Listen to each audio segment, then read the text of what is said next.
आचार्य जी ने इतनी सारी बातें बताई, हमारे पास कोई ऐसी बात नहीं है कि जो बच गई हो। उन्होंने एक एक बातों को अच्छे से समझाया। सुनते सुनते ऐसा लग रहा था कि जैसे हमारे रोंगटे खड़े हो रहे, देशभक्ति जग रही थी हमारे अंदर। ये वास्तविकता है।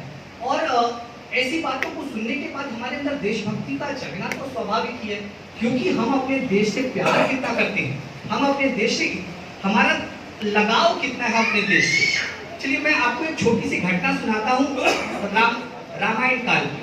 जब राम जी ने रावण को पराजित कर दिया, पूरी लंका राम के पास में थी, लक्ष्मण के मन में बरबसी ये बात आ गई कि भैया सोने की लंका है, छोड़ के अयोध्या चले क्या, रहते हैं ना यहीं पर, वैसे ही अयोध्या से हमें निर्वासित करके तो भेजा गया है, ये सोने की लंका इससे अच्छा और क्या होगा हमारे लिए। पर राम जी की वो पंक्ति सुनिए जो उन्होंने कही कि अपि स्वर्णमयी लंका न मे लक्ष्मण रोचते, जननी जन्म भूमिश्च स्वर्गादपि गरीयसी। हे लक्ष्मण, ये लंका बेशक सोने की, पर ये मुझे अच्छी नहीं लगती, क्योंकि अपनी माँ और अपनी जन्मभूमि स्वर्ग से भी महान है। तो जितनी श्रद्धा हम अपनी माँ से करते हैं, जितना प्रेम हम अपनी माँ से करते हैं, उतना ही प्रेम हम अपनी जन्मभूमि से करते हैं। जन्मभूमि हमारे लिए जान से बढ़कर है। संस्कृत का श्लोक कहता है कि अगर हमें अपने परिवार के लिए अपनी कुर्बानी देनी पड़े तो दे दो, अपने परिवार के लिए अपनी कुर्बानी देनी पड़े तो दो, और अगर अपने समाज के लिए, अपने गांव के लिए, अगर अपने परिवार की कुर्बानी देनी पड़े ना तो आप दे दीजिए। और अगर अपने गांव, अपने पूरे देश के लिए, अपने राष्ट्र के लिए, अपने गांव की भी कुर्बानी देनी पड़े तो आप पीछे मत हटिए। यानी हमारा राष्ट्र प्रेम हमारे रग रग में है, हमारा राष्ट्र प्रेम हमारे नस नस में है। तभी तो संस्कृत कितनी सारी अच्छी बातें बताते हैं। बच्चे जो हैं ये अपनी कक्षाओं में पढ़ते होंगे, श्लोक आता है अयम निजः परो वेति गणना लघु चेतसाम, ये तुम्हारा है, ये मेरा है, ऐसी बातें तो छोटे मन वाले लोग किया करते हैं। अयम निजः परो वेति गणना लघु चेतसाम उदार चरिता नाम तू वसुधैव कुटुंबकम। जिनका हृदय बड़ा होता है ना, वो ऐसी छोटी छोटी बात नहीं करते हैं, उनके लिए तो पूरा संसार ही परिवार होता है, पूरा संसार परिवार होता है। जो पूरे संसार को अपना परिवार माने, वो उसका अपने देश के प्रति कैसा प्रेम होगा। बात आती है हमारे देश में परिवर्तन की, बहुत वर्षों तक गुलाम रहे, बहुत वर्षों तक गुलाम रहे। कल की मैं आपको एक घटना सुनाता हूँ। कल रात्रि के समय अचानक हम एक वैसे ही भाषण सुन रहे थे और उसमें एक व्यक्ति बड़े जोश में कह रहे थे कि हम बात करते हैं जीरो दिया मेरे भारत ने, जीरो दिया मेरे भारत ने। आगे हमने क्या किया, चाणक्य ने, आर्यभट्ट ने हमें जीरो दिया, पूरे संसार को जीरो दिया। हमने आगे क्या किया, मैंने कुछ नहीं कहा, उस समय चुप था, परंतु एक बात मेरे मन के अंदर आ गई। विचार कीजिए, विचार करो चैतन्य कि 2000 वर्षों तक अगर हम गुलाम हैं, 200 वर्षों तक नहीं चैतन्य, 2000 वर्ष तक, 2000 वर्ष तक कभी मुगलों के, कभी हुनों के, कभी दूसरों के और फिर अंत में अंग्रेजों के, और आज शिक्षा के।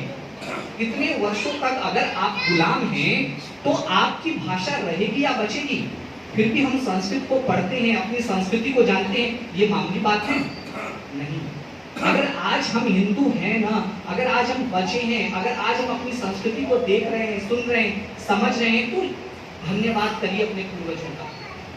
नहीं तो औरंगजेब तो प्रतिदिन 1.25 मन यज्ञोपवीत उतरवाने के बाद ही भोजन करता था, 1.25 मन यज्ञोपवीत उतरवाने के बाद ही भोजन करता था। ऐसे में अगर आज भी हमारा धर्म बचा है ना, हमारी संस्कृति बची है, हमारी सभ्यता बची है, तो कितने शुक्रगुजार हैं उनके, कितना धन्यवाद करना चाहिए उनका, हम कितने ऋणी हैं उनके। तो जब आर्यभट्ट ने जीरो दिया, उसके बाद इतने वर्षों तक गुलामी की दास्तां में जकड़े रहने के बाद मुझे प्रेमचंद जी की एक पंक्ति याद आती है जो उन्होंने गोदान में लिखी है कि अगर गर्दन पे पैर हो ना तो वहां पर जोर नहीं लगाना चाहिए, वहां अपनी ताकत का प्रदर्शन नहीं करना चाहिए, पैरों को सहलाना ही अच्छा है। क्योंकि अगर आप जोर लगाएंगे तो आप दब जाएंगे, मर जाएंगे। और इतने सालों के गुलामी, इतने सालों की गुलामी के बाद अगर आज हमारी सभ्यता और आज हमारी संस्कृति है, आज हम वेदों को पढ़ पा रहे हैं, सुन पा रहे हैं, संस्कृत को जान पा रहे हैं, समझ पा रहे हैं, तो हमारे पास इससे बड़ी और कोई चीज नहीं हो सकती है।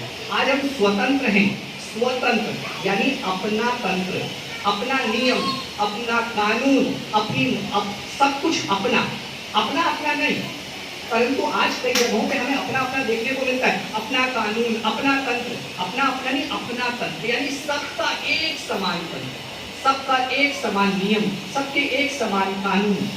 तो आज हमारे पास बहुत कुछ है, आज हम बहुत कुछ अच्छा कर रहे हैं, हर दिशा में आगे जाने का प्रयास कर रहे हैं। हमारी गति धीमी जरूर है, हमारी गति धीमी जरूर है, पर हम किसी से पिछड़े नहीं हैं, हम किसी से पिछड़े नहीं हैं। हम सब आपको एक बात और बताता हूँ, चैतन्य बात में याद आ गई कि आपको पता है आज भी हमारे भारत के लोग जो फॉरेन जाते हैं ना, विदेश जाते हैं, उनका एक ही मकसद होता है, पता है क्या?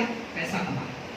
हम विदेश जाते हैं इसलिए ताकि बहुत पैसा कमाएंगे, परंतु जो विदेश के लोग भारत आते हैं ना, उनका एक ही मकसद होता है, शांति प्राप्त करना। यानी शांति तो हमारे पास नहीं है, शांति हमारे पास में है, पीस हमारे पास में है। हम बात योग की करते हैं, हम बात मन को शांत करने की करते हैं। हम अशांत कभी नहीं रहते। पूरा विश्व चाहे आज जहां भी पहुंच रहा हो, पर शांति आज किसके पास है? हमारे पास है, क्योंकि हमारे पास संस्कृत है। और जहां संस्कृत है ना, क्योंकि संस्कृत का अर्थ है सभ्य, सुसंस्कृत, सुसज्जित, श्रेष्ठ। तो जो जिनके पास संस्कृत है, जिनकी सभ्यता ऐसी है, वो भला कभी किसी से पीछे रह सकते हैं क्या? कभी नहीं। सत्य कभी छुपता नहीं है, सत्य कभी थोड़े समय के लिए ढक जरूर सकता है। जैसे ग्रहण के समय सूर्य और चंद्रमा कुछ देर के लिए ढक जरूर जाते हैं, पर उनका अस्तित्व खत्म नहीं होता कभी, उनका अस्तित्व कभी खत्म नहीं होता। वैसे हमारी संस्कृति का अस्तित्व कभी खत्म नहीं होने वाला है। चाहे कितने ही लोग अपने फन फैला लें, कितने ही लोग इसे खत्म करने की कोशिश करें, पर हम कभी समाप्त नहीं होने वाले हैं। इस आपको पता है, गुरुजी, मैं जब छोटा था मेरे गुरुजी एक पंक्ति सुनाया करते थे, आपने भी सुना होगा कि यूनान, मिस्र, रोमा सब मिट गए जहां से। यूनानी सभ्यता, मिस्र सभ्यता, मेसोपोटामिया, न जाने कितनी सभ्यताएं, यूनान, मिस्र, रोमा सब मिट गए जहां से। कुछ बात है कि हस्ती मिटती नहीं हमारे, कुछ तो है ना हमारे में, कुछ तो ऐसी बात होगी हमारे में कि जो हम नहीं खत्म हो सकते, क्योंकि हम सच के साथ चलते हैं, हम सच्चाई के साथ चलते हैं, हम सत्य के साथ चलते हैं। और जो लोग सत्य पे रहते हैं वो कभी नहीं झुकते। तो प्रण कीजिए अपने मन में, प्रण कीजिए अपने मन में, देशभक्ति हमारे अंदर है, देशभक्ति हमारे रग रग में है। जब भी आवश्यकता पड़ेगी ना, जब भी आवश्यकता पड़ेगी, भगत सिंह को पैदा करने की आवश्यकता नहीं, खुद बन जाएंगे, खुद बन जाएंगे। हमारे बाजुओं में इतना दम है और हमारे मन में इतना उमंग है कि अगर आवश्यकता पड़ी ना, तो न जाने ऐसे कितने ही अंग्रेजों को, कितने ही ऐसे मुगलों को, हुन, कुषाण, जितने भी है, सबको हम परास्त कर सकते हैं। किसी से दब के रहने वाले नहीं है। तो स्वाधीनता हमारी मेहनत से आई है और हम इसे हमेशा कामयाब रखेंगे, हमेशा बरकरार रखेंगे। मन में करो प्रण और आगे बढ़ो। और ऐसे ही हर बार स्वतंत्रता दिवस पर ऐसे ही प्रण करेंगे। जब हम प्रण करेंगे, अगली बार स्वतंत्रता दिवस मनाएंगे, अगली बार गणतंत्र दिवस मनाएंगे और कभी किसी से पीछे नहीं हटेंगे। तो धन्यवाद मातृशक्ति, धन्यवाद धर्म प्रेमी सज्जनों। चैतन्य खूब मन लगा के पढ़ना, खूब मन लगा के पढ़ना और संस्कृत को जरूर पढ़ना। अगर आपके कोर्स में नहीं है ना, तो भी पढ़ना और प्रण करना अपने मन में कि संस्कृत नहीं छोड़नी है कभी भी, क्योंकि संस्कृत एक ऐसी भाषा है ना जो वैज्ञानिक भाषा है। कितनी सारी बातें, अगर मैं कभी आपको मैंने आप सबको अपना परिचय नहीं दिया। मेरा नाम डॉक्टर चंदन है और मैं नेवी चिल्ड्रन स्कूल, नौसेना बाल विद्यालय चाणक्यपुरी में वर्ष 2008 से नियमित रूप से संस्कृत पढ़ाता हूँ।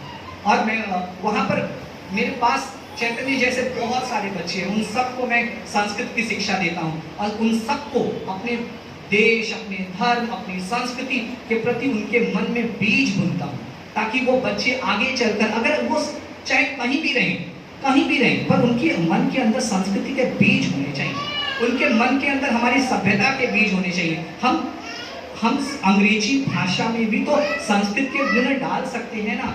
वो बोलेंगे अंग्रेजी, पर उनके मन में बातें तो संस्कृत वाली होगी ना, हमारी संस्कृति की होगी ना, हमारे सभ्यता की होगी। तो चलिए प्रण करते हैं और आगे बढ़ते हैं। अगले स्वतंत्रता दिवस पर फिर इसी तरीके से स्वतंत्रता दिवस धूमधाम से मनाएंगे। धन्यवाद आप सभी का।